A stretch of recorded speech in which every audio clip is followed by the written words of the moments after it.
California had a rule that schools cannot be required to notify parents if their kids in school have changed their gender, their pronouns. That's the kind of thing, even though it doesn't affect a lot of people, that makes a lot of people go, well, you know what? That's the party without common sense. Now, if that's your state, how are you? Well, I just disagree with that. I mean, the law was you would be fired. A teacher would be fired if a teacher did not report or snitch on a kid talking about their gender identity. I just think that was wrong. I think teachers should teach. I don't think they should be required to turn in kids. And by the way, we're talking about their parents. How can you snitch? The idea of a snitch and a parent, to me, doesn't comply. Bill Maher came out swinging on real time. He challenged Gavin Newsom directly, without holding anything back, accusing the California governor of presiding over a state facing growing problems on every front.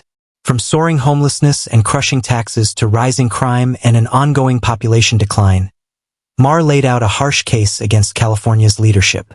But what caught viewers off guard was Newsom's own acknowledgement that frustrations were growing, even within the Democratic Party. This wasn't ordinary political banter. It felt like a defining moment that quickly spread across social media and sparked intense debate. Maher's criticism didn't sound like partisan outrage. It sounded like the frustration of someone watching his state struggle in real time. California's image as the land of endless opportunity has begun to fade, replaced by concerns over affordability, disorder, and declining quality of life. Once celebrated as the showcase of progressive politics, the state now faces questions about whether its model is still working. Under Newsom's leadership, homelessness has climbed above 180,000 people, the highest total in America, despite billions spent on programs intended to address the crisis. Gavin Newsom and Karen Bass have already proven their incompetence and poor leadership during the Los Angeles wildfires. Now, as we experience rampant lawlessness and civil unrest, it's never been more clear they're unable to respond effectively and responsibly during calamity. Whether it's sheer incompetence or outright malevolence, the reality is stark. California's in a state of turmoil, and I ask my fellow Angelinos, why are Gavin Newsom and Karen Bass still in office? How much more of their destructive decision-making masquerading as leadership are we going to tolerate? It's time to take back our community and our state and put the power and the privilege in the hands of competent leaders whose goals are to protect us and the way of life this nation was founded upon. Cities such as Los Angeles, San Francisco, and Oakland have increasingly become symbols of urban decline.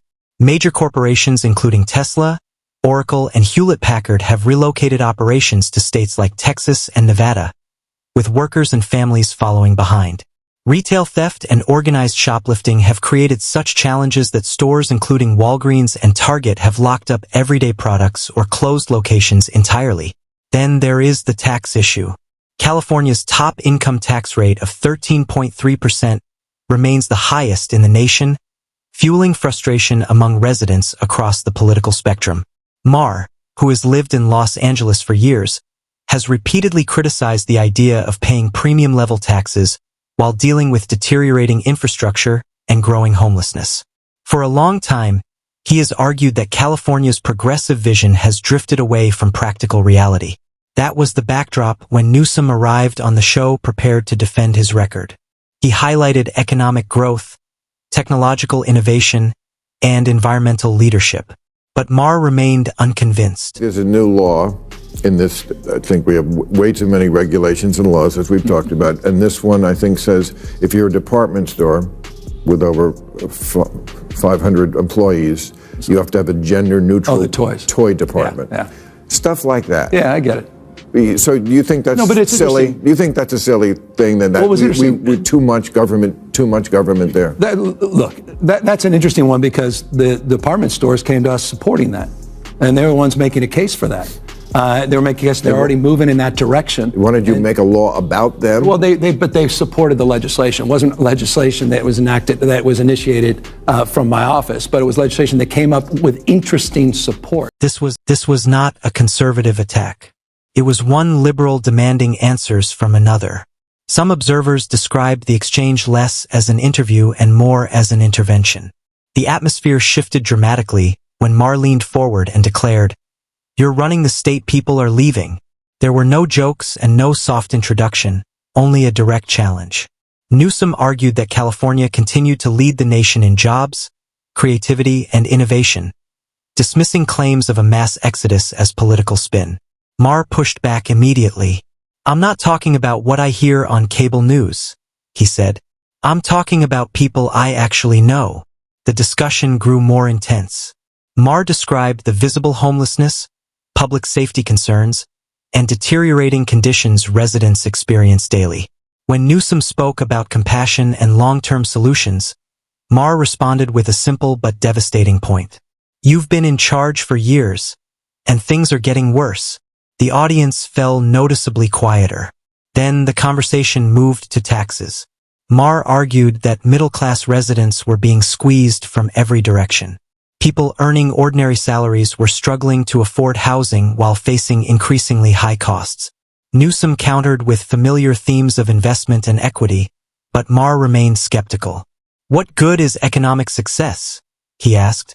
"If people can't live comfortably in the state?" This country is divided into owners and healers. People think you can own the other side.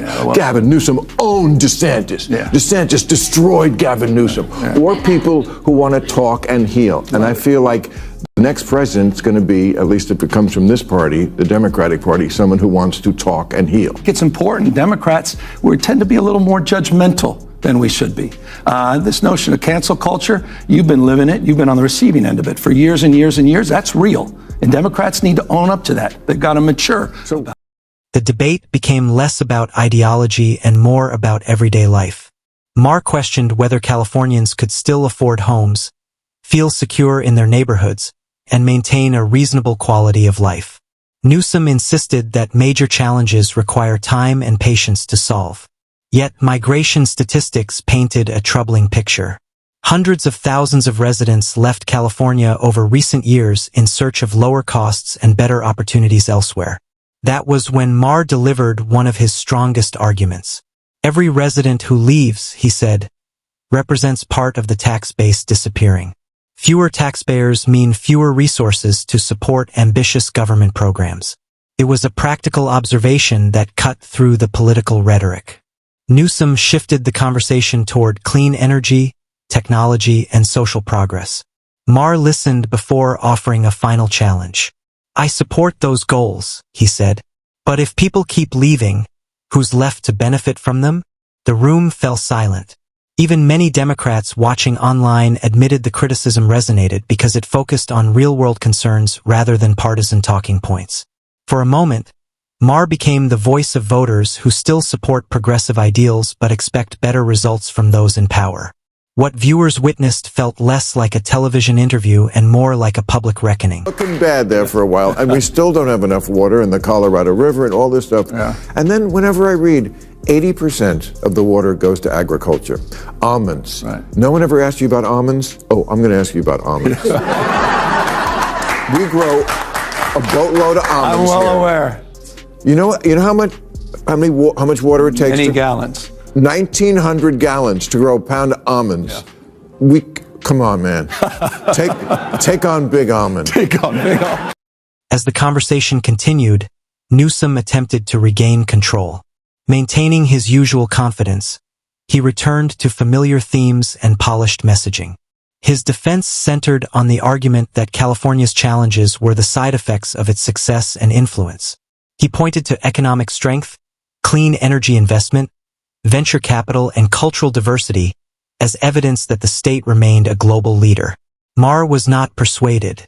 "Those numbers sound impressive," he replied. "But people don't experience life through economic reports. They experience it through reality." The remark drew both laughter and uneasy agreement from the audience. Newsom searched for a response, but Maher quickly followed up with another sharp observation. "It's hard to celebrate saving the planet when you can't solve the problems in your own cities." The statement landed heavily. Maher's criticism carried weight because it came from someone who broadly shared many of the same political values. Newsom insisted that the state's difficulties reflected the challenges of progress and growth. Yet many viewers felt they had heard similar explanations before. Maher's expression suggested exactly that. The governor was asking for patience, while residents were asking for results. Like the last couple of years, you've like purposely picked this fight with the red states. I mean, the DeSantis. Yeah, but I don't want to live in the Civil War country. I agree with that. You know what? Well, but you seem like you purposely want to set up this dichotomy between, oh, this is a blue state and that's a red state, and I don't want to live in that country. I like Florida. I'm with you. And by the way, I like Florida as well. I like all these states. I completely agree. I don't want to have a state of mind that's a constant fight or flight. We've gone through so much. We've been polarized and traumatized. This has been a tough 5-6 years across the globe, not just in this country. The argument sounded polished and carefully rehearsed, but Maher appeared unconvinced. You've had years, billions of dollars, and endless programs, he said. Where are the results? Cameras caught a brief pause from Newsom, just long enough for confidence to give way to frustration. Maher then pressed even harder. You call it bold leadership, he said. I call it mismanagement packaged with excellent public relations. The audience reacted immediately. The criticism was severe, but many recognized the frustration behind it. Anyone dealing with crowded bureaucracies, crumbling infrastructure, or rising living costs could understand the point being made. Newsom tried to ease the tension with humor. You're starting to sound like Sean Hannity, he joked. Maher responded instantly. No. Sean Hannity wants California to fail. I live here. The crowd erupted with applause. The conversation was no longer about partisan politics. It had become a debate about accountability and competence. By this stage, Maher was no longer acting as a host. He was demanding answers. Newsom's claims about prosperity and innovation struggled against the reality many residents felt every day. Each challenge from Maher served as a reminder that political messaging alone cannot overcome lived experience. The governor entered a friendly setting expecting support, but instead found himself facing difficult questions with nowhere left to hide.